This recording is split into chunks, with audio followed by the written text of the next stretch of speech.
Surat cyber crime સેલે share બજારમાં રોકાણના નામે રોકાણકારોને લાખોનો ચૂનો લગાવતી એક રીઢા ગુનેગારોની ગેંગનો પર્દાફાશ કર્યો છે. પોલીસે સુરતના પુણા ગામ વિસ્તારમાંથી 2 આરોપીઓની ધરપકડ કરી છે.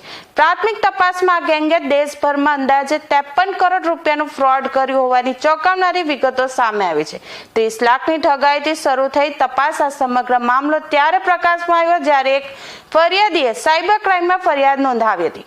આરોપીઓએ ટેલિગ્રામના માધ્યમથી ફરિયાદીનો સંપર્ક કર્યો હતો અને શેર બજારમાં રોકાણ કરી ટૂંકા સમયમાં મોટી કમાણી કરવાની લાલચ આપી હતી. ફરિયાદીએ વિશ્વાસમાં આવીને ટુકડે ટુકડે 30 લાખ રૂપિયા ટ્રાન્સફર કર્યા હતા. રકમ મળતા જ આરોપીઓએ પોતાના ફંડ બંધ કરી દીધા હતા.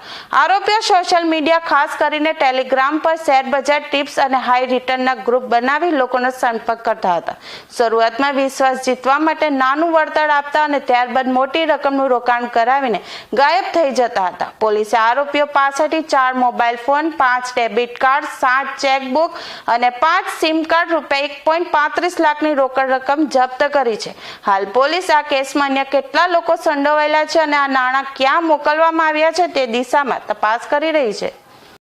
12/12/2025 ના રોજ એક NCCRP કમ્પ્લેન્ટ સુરત શહેરમાં દાખલ થયેલ હતી, જેમાં 30 લાખનું ઇન્વેસ્ટમેન્ટ ફ્રોડ કરવામાં આવેલ હતું. આ કમ્પ્લેન્ટની નોંધ અમે લોકો તરત જ લઈને પછી ACP Shweta Daniels, PI NR પટેલ અને BC હાર્દિકભાઈ પરમાર આ ત્રણેયની ટીમ મળીને ગણતરીના કલાકોમાં ડિટેક્શન કરી અને 13 તારીખે અમે લોકો ફરિયાદ કરી લીધી અને પછી 14 તારીખ સુધી અમે લોકો આરોપી સુધી પહોંચી ગયા. ટોટલ બે આરોપી છે અને આ જે ગુના છે એને એમો એવી રીતનું છે કે એ લોકો વોટ્સએપ ઉપર એક ગ્રુપ બનાવીને લોભ લાલચ આપી ફરિયાદીને કે તમે જો સ્ટોક માર્કેટમાં ઇન્વેસ્ટ કરો તો તમને વધારો નફો મળશે. તો આ મુજબ લોભ લાલચ જ્યારે આપી તો ફરિયાદીએ અગાઉ થોડુંક ઇન્વેસ્ટમેન્ટ કરી પછી એમને જ્યારે વિડ્રોવલ માટે પૂછ્યું તો 3 લાખ સુધીનું વિડ્રોવલ સામેવાળાએ કરી દીધું. તો એમને વિશ્વાસ થઈ ગયો કે ખરેખર સાચી હશે અને પછી આગળ એમને ઇન્વેસ્ટમેન્ટ કરવા ના દીધી અને એને વધુ ઇન્વેસ્ટમેન્ટ પણ કરી નાખી અને વિડ્રોવલ નહીં થતી તો એમને ખબર પડી કે મારી સાથે ખરેખર છેતરપિંડી થઈ ચૂકી છે.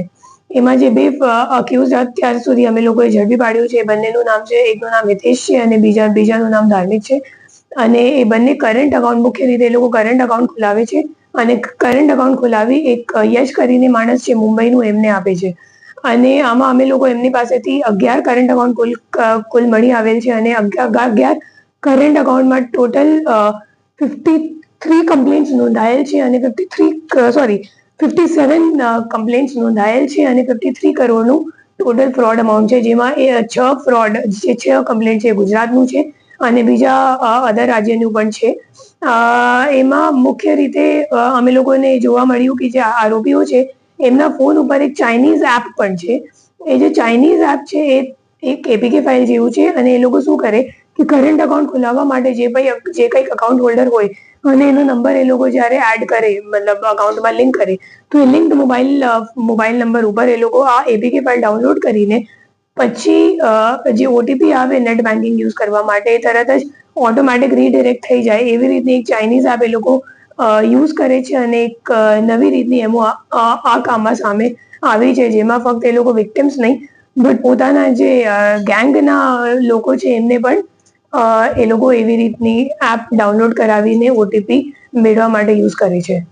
કામ શું કરે છે?